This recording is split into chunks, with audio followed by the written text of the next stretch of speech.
I talk to CEOs who are considering a transformation, I always come back to 5 prerequisites that I think need to be in place for any organisation that's about to embark on a transformation. The first of those is to have a CEO who's completely committed to the transformation and sees the transformation as a top priority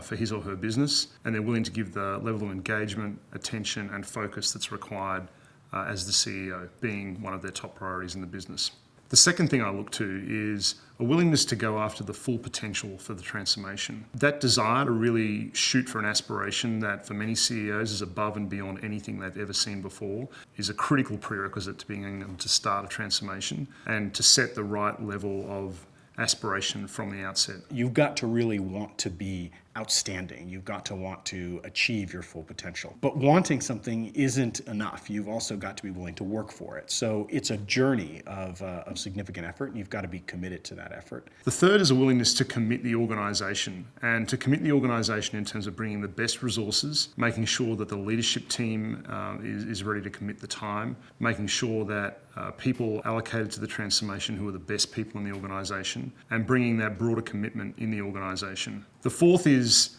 a willingness to follow a transformation approach and a recipe, as we call it, which is really a way of transforming that doesn't just include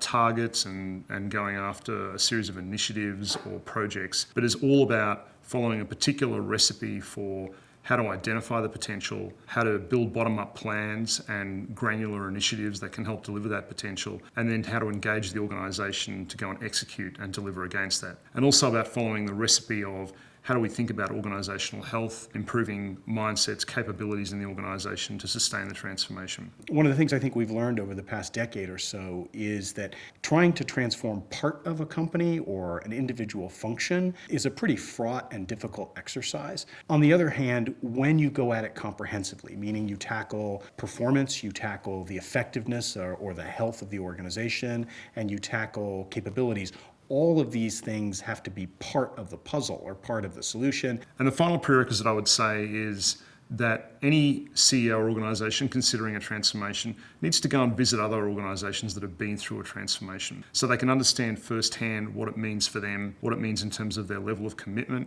what it means in terms of the resource allocation that will be required, and how the journey will actually feel.